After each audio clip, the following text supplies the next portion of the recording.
আসসালামু আলাইকুম রহমতুল্লাহ। সুপ্রিয় শিক্ষার্থীবৃন্দ, আমি আব্দুল মতিন আসিফ। আমার চ্যানেল আসিফ স্যার কমার্স কেয়ারের পক্ষ থেকে তোমাদের সকলকে জানাচ্ছি আন্তরিক অভিনন্দন, শুভেচ্ছা, দোয়া এবং শুভকামনা। প্রিয় শিক্ষার্থীরা, আশা করছি তোমরা সকলে ভালো আছো। আলহামদুলিল্লাহ, আল্লাহ তাআলার দয়ায় আমিও খুব ভালো আছি। প্রিয় শিক্ষার্থীরা, আজকে আমরা এইচএসসি হিসাব বিজ্ঞান দ্বিতীয় পত্রের ষষ্ঠ অধ্যায় আর্থিক বিবরণী বিশ্লেষণ অর্থাৎ অনুপাত বিশ্লেষণ অধ্যায়ের ধারাবাহিক ক্লাসের আরো একটি বোর্ড কোশ্চেন নিয়ে তোমাদের সামনে হাজির হয়েছি। প্রিয় শিক্ষার্থীরা, আজকে আমরা সলভ করব দিনাজপুর বোর্ড 2024-এর কোশ্চেনটি। আজকে আমরা দিনাজপুর বোর্ড 2004 এর কোশ্চেনটি সলভ করব ইনশাআল্লাহ। প্রিয় শিক্ষার্থীরা, অলরেডি এই চ্যাপ্টারের কয়েকটি ক্লাস আমাদের হয়ে গিয়েছে, বেসিক ক্লাস এবং বোর্ড কোশ্চেন প্লেলিস্ট করা আছে। তোমরা যারা বেসিক ক্লাসটি দেখতে চাও, এবং ডেসক্রিপশনে আমি লিংক দিয়ে দিব, ইনশাআল্লাহ তোমরা চাইলে অতি সহজেই দেখে আসতে পারবে, যেটা তোমাদের জন্য হেল্পফুল হবে। ওকে প্রিয় শিক্ষার্থীরা, খেয়াল করো, আজকে আমরা তাহলে দিনাজপুর বোর্ড 2024-এর বোর্ড কোশ্চেনটি সলভ করব। তোমাদের যাদের কাছে টেস্ট পেপার রয়েছে বা বই রয়েছে, তোমরা কোশ্চেনটি মিলিয়ে নিতে পারো। ওকে, খেয়াল করো প্রিয় শিক্ষার্থীরা, এখানে দায় সমূহ, সম্পদ সমূহ আর কিছু অন্যান্য তথ্যে বলেছে মোট বিক্রয় 25 লাখ টাকা, মোট মুনাফা 10 লাখ টাকা, নিট মুনাফা 3,50,000 টাকা, মোট ক্রয় 12,50,000 টাকা। কতে আমাদেরকে করতে বলেছে মোট মুনাফা ও নিট মুনাফা অনুপাত। প্রিয় শিক্ষার্থীরা, দ্বিতীয় ক্লাসে আমরা যে 13-14টি সূত্র শিখেছিলাম, যেগুলো হলেই আমাদের আর কোনো সূত্রের প্রয়োজন নাই, তো এই সূত্রগুলো কিন্তু তার মধ্যেই রয়েছে। ওকে, এরপরে খতে বলেছে মজুদ আবর্তন অনুপাত এবং চলতি মূলধন অনুপাত নির্ণয় করো, যেটা আমাদের ওখানে সূত্রগুলো ছিল। গ নাম্বার প্রদেয় হিসাব ও প্রাপ্য হিসাব আবর্তন অনুপাত।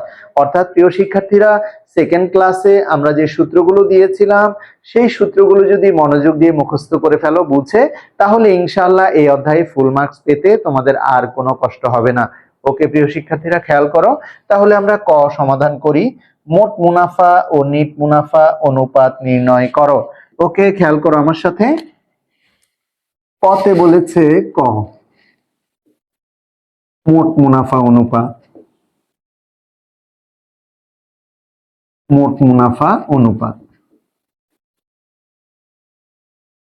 প্রিয় শিক্ষার্থীরা, মোট মুনাফা অনুপাতের সূত্র হচ্ছে মোট মুনাফা, সূত্র মুখস্থ করে নিবে, ভাগ নিট বিক্রয় গুণন 100, অর্থাৎ শতকরা আকারে প্রকাশ হবে।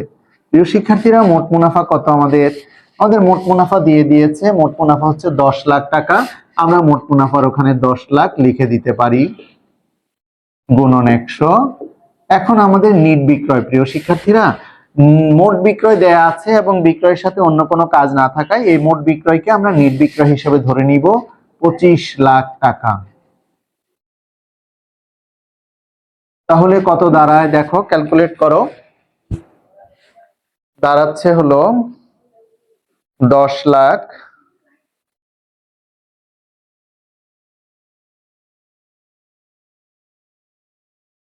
ভাগ 25 লাখ গুণন 100, 40% হয়ে গেল আমাদের, 40%। আমরা কয়ে দুটি অনুপাত করতে বলেছে, মোট মুনাফা অনুপাত, নিট মুনাফা অনুপাত। আমরা মোট মুনাফা অনুপাত বের করে ফেলেছি। ওকে প্রিয় শিক্ষার্থীরা, এবার আমরা করব নিট মুনাফা অনুপাত।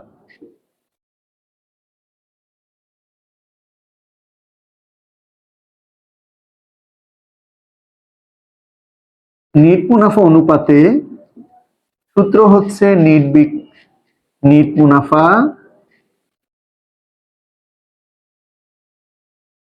সূত্র মুখস্থ করে নিবে, ভাগ নিট বিক্রয় একই রকম,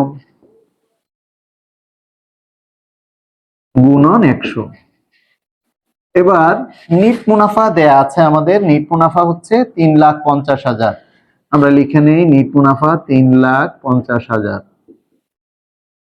আর নিট বিক্রয় অর্থাৎ মোট বিক্রয়কে নিট বিক্রয় হিসেবে ধরে নিতে হবে, যেহেতু বিক্রয়ের সাথে অন্য কোনো কিছু নেই।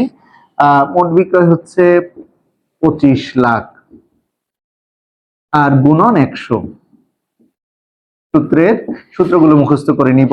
তাহলে কি দাঁড়াচ্ছে ক্যালকুলেট করো প্রিয় শিক্ষার্থীরা।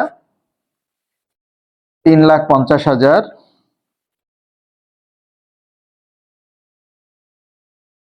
ভাগ 25 লাখ গুণন হচ্ছে 100, অর্থাৎ 14%। 14%। প্রিয় শিক্ষার্থীরা, আমাদের ক এর অ্যান্সার হয়ে গেল, আমরা ক করে ফেললাম। এবার আমরা খ করব। খতে বলেছে মজুদ আবর্তন অনুপাত আর চলতি মূলধন অনুপাত নির্ণয় করো। অর্থাৎ এখন আমরা খ করব।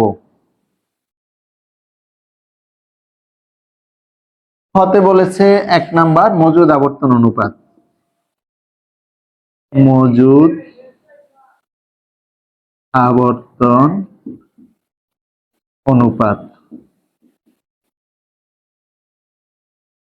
প্রিয় শিক্ষার্থীরা, মজুদ আবর্তন অনুপাতের সূত্র আমরা শিখেছি বিক্রিত পণ্যের ব্যয়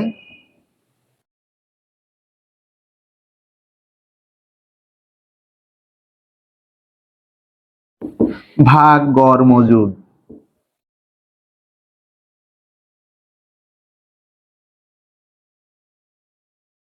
এবার বিক্রিত পণ্যের ব্যয়টা আমরা বের করে নিব। বিক্রিত পণ্যের ব্যয়।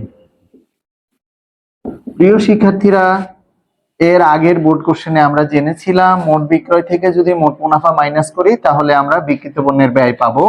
অর্থাৎ মোট বিক্রয় হচ্ছে আমাদের 25 লাখ টাকা, বিয়োগ করব মোট মুনাফা 10 লাখ টাকা। তাহলে দাঁড়াচ্ছে 15 লাখ টাকা। এটা হচ্ছে বিক্রিত পণ্যের ব্যয়। লিখে দিব বিক্রিত পণ্যের ব্যয়ের এখানে 15 লাখ টাকা। এবার গড় মজুদ বের করব। মজুদ পণ্য কয়টা রয়েছে? মজুদ পণ্য আমাদের একটাই রয়েছে, 4,80,000। সুতরাং 4,80,000 বসিয়ে দিব। যদি দুটি মজুদ থাকে তখন আমরা গড় করব, গড় করে বসাতে হবে। ওকে প্রিয় শিক্ষার্থীরা, এবার 15 লাখকে ভাগ করো। উপরে 15 লাখ, তাই আমরা ভাগ করছি 15 লাখকে। 15 লাখ ভাগ হচ্ছে 4,80,000। 4,80,000 3.125। 3.125 অনুপাত 1। অর্থাৎ আমরা 125 না লিখে 1:3 লিখতে পারি। 3.13:1। ওকে প্রিয় শিক্ষার্থীরা, আমরা মজুদ আবর্তন অনুপাত বের করে ফেললাম। এরপরে বলেছে চলতি মূলধন অনুপাত নির্ণয় করো। ওকে প্রিয় শিক্ষার্থী, এটা মুছে দিই। 2 নাম্বার আমরা করব এখন, খ এর 2।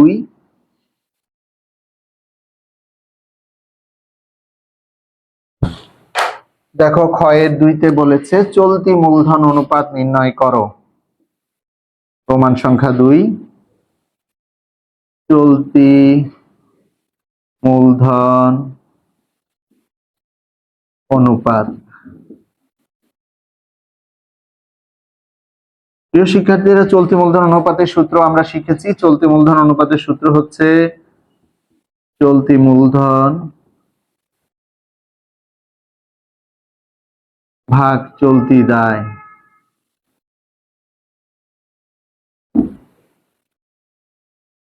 এবার আমরা চলতি মূলধন বের করব। চলতি মূলধন সমান সমান চলতি সম্পদ বিয়োগ চলতি দায়।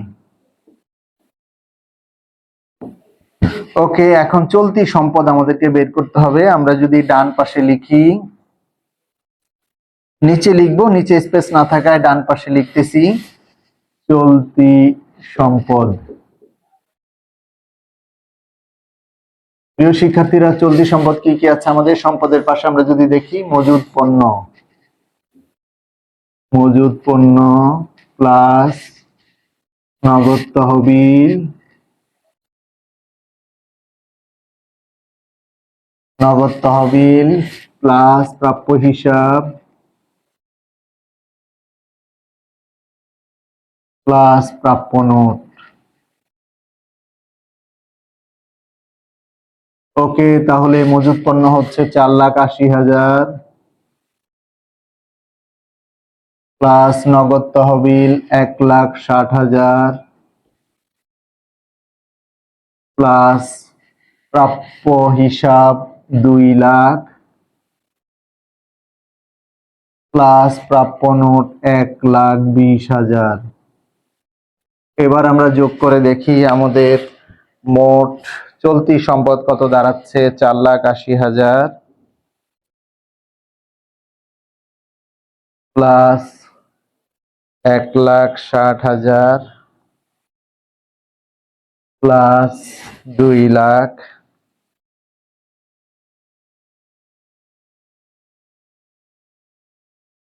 প্লাস 1,20,000।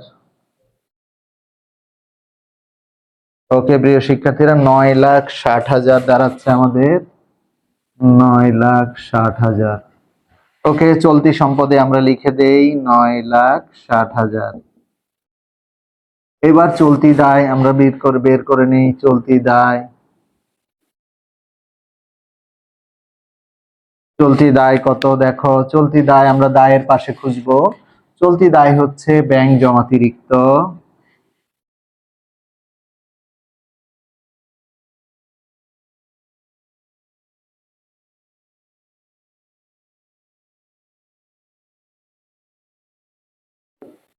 জমাতিরিক্ত প্লাস প্রদেয় হিসাব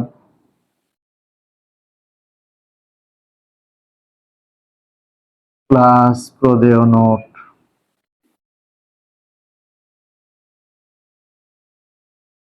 ওকে প্রিয় শিক্ষার্থীরা, এই তিনটি আমাদের চলতি দায়। এবার আমরা ক্যালকুলেট করে টাকাগুলো লিখে নিই। ব্যাংক জমাতিরিক্ত 80,000 প্লাস হচ্ছে প্রদেয় হিসাব 1,60,000 প্লাস হচ্ছে প্রদেয় নোট 40,000 অনলি। এবার আমরা ক্যালকুলেট করি, যোগ করে নিই। 80,000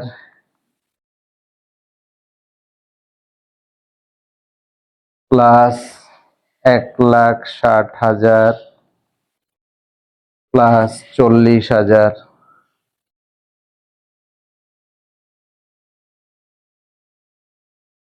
2,80,000। ওকে প্রিয় শিক্ষার্থীরা, 2,80,000 আমাদের চলতি দায়। তাহলে চলতি মূলধন কত দাঁড়ালো, বিয়োগ করো। 9,60,000 মাইনাস 2,80,000 6,80,000। আমরা আমাদের চলতি মূলধন পেয়ে গেলাম 6,80,000। আমরা বসিয়ে দিব চলতি মূলধন 6,80,000। ওকে, এবার খেয়াল করো প্রিয় শিক্ষার্থীরা, চলতি দায় আমরা বের করেছি 2,80,000। এবার ভাগ করো 6,80,000 ভাগ 2,80,000, 2.4285, 2.4285। অর্থাৎ আমরা যদি 2.32 ঘর নিতে চাই তাহলে 2 কে 3 বানিয়ে দিলে হবে, কারণ পরেরটা 8 রয়েছে। ওকে প্রিয় শিক্ষার্থী, 2.83:1, 2.43:1। অর্থাৎ আমরা পেয়ে গেলাম আমাদের চলতি মূলধন অনুপাতের রেজাল্ট। অর্থাৎ আমাদের খ কমপ্লিট হয়েছে, চলতি মূলধন অনুপাত বের হয়েছে আমাদের 2.43:1। ওকে প্রিয় শিক্ষার্থীরা, এবার আমরা গ করব। গতে বলেছে প্রদেয় হিসাব ও প্রাপ্য হিসাব আবর্তন অনুপাত। আমরা তাহলে আমরা এবার কটা মুছে দিই। ওকে,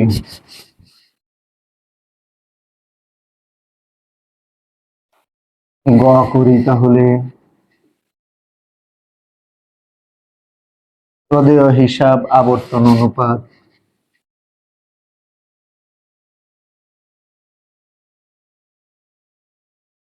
আবর্তন অনুপাত। প্রদেয় হিসাব আবর্তন অনুপাতের সূত্র হলো, সূত্র নিচে লিখলাম, নির্ধারে ক্রয়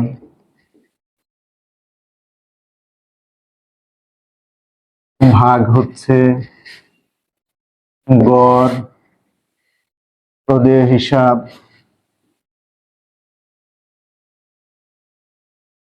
প্লাস গড় প্রদেয় নোট।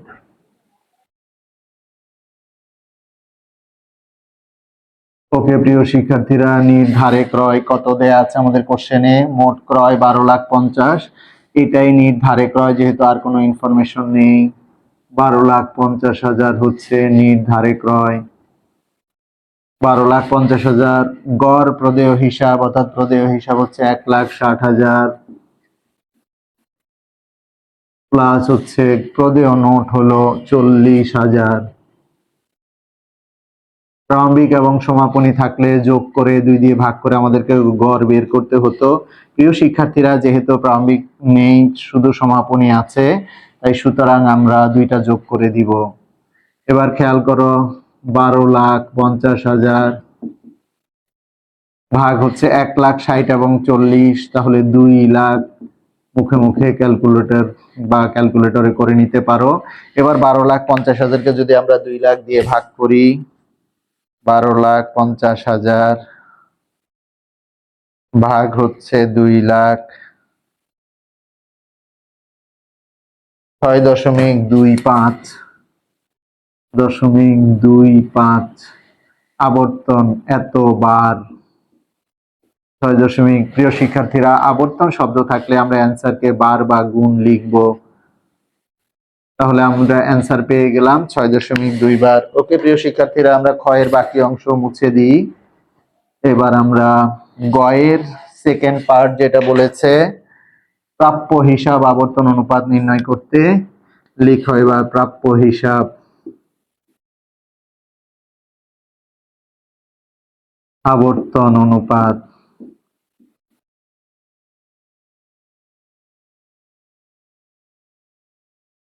প্রাপ্য হিসাব আবর্তন অনুপাতের সূত্র নিচে লিখি, ডান পাশে স্পেস কম হবে। নিট ধারে বিক্রয়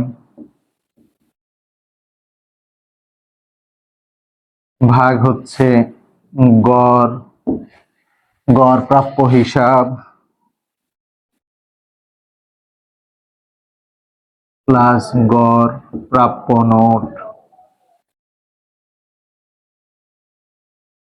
ওকে প্রিয় শিক্ষার্থীরা, ধারে বিক্রয় রয়েছে আমাদের, দিয়ে দিয়েছে 25 লাখ। 25 লাখ লিখব। এরপরে গড় প্রাপ্য হিসাব, অর্থাৎ প্রাপ্য হিসাব 2 লাখ। একই রকম গড় প্রদেয় হিসাবের মতো, প্লাস হচ্ছে প্রাপ্য নোট হলো 1,20,000। যোগ করো 25 লাখ,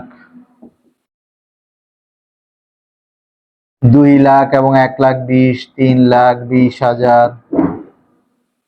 ওকে প্রিয় শিক্ষার্থীরা, এবার যদি আমরা ভাগ করি 25 লাখকে 3,20,000 দিয়ে, ভাগ 3,20,000, তাহলে দাঁড়াচ্ছে 7.812, অর্থাৎ 7.81 ইস্টু আবর্তন, তাহলে 7.81 বার। প্রিয় শিক্ষার্থীরা, আমরা গ করে ফেলেছি, আমরা ক করেছি। আশা করছি প্রিয় শিক্ষার্থীরা তোমরা বুঝতে পেরেছ। এই সূত্রগুলো তোমরা মুখস্থ করে নিবে ইনশাআল্লাহ। সূত্রগুলো যদি মুখস্থ করে নেও, তাহলে যে কোনো ম্যাথ সমাধান করতে আর তোমাদের কষ্ট হবে না। প্রিয় শিক্ষার্থীরা, তোমরা আশা করছি বুঝতে পেরেছো। প্রিয় শিক্ষার্থীরা, এখনো যারা আমার চ্যানেলটিকে সাবস্ক্রাইব করনি, তোমরা যারা উপকৃত হয়েছো, আমার অনুরোধ থাকবে তোমরা চ্যানেলটিকে সাবস্ক্রাইব করে নিবে, লাইক করবে, কমেন্টস করবে, তোমাদের প্রবলেমগুলো জানাবে, কে কোথায় থেকে দেখছো, কেমন উপকৃত হয়েছো, এবং তোমাদের ফ্রেন্ডদের কাছে যেন পৌঁছে যায় ইনশাআল্লাহ। প্রিয় শিক্ষার্থীরা, এরপরে এই ক্লাসের অথবা অন্য কোনো অধ্যায়ের গুরুত্বপূর্ণ ক্লাস নিয়ে আবার তোমাদের সামনে হাজির হব। তোমরা উপকৃত হলেই আমার কষ্ট, আমার প্রচেষ্টা সার্থক হবে ইনশাআল্লাহ। আবার আমাদের দেখা হবে। আল্লাহ তাআলা যেন সেই পর্যন্ত আমাদের সবাইকে ভালো রাখেন। আল্লাহ হাফেজ। আসসালামু আলাইকুম ওয়া রাহমাতুল্লাহ।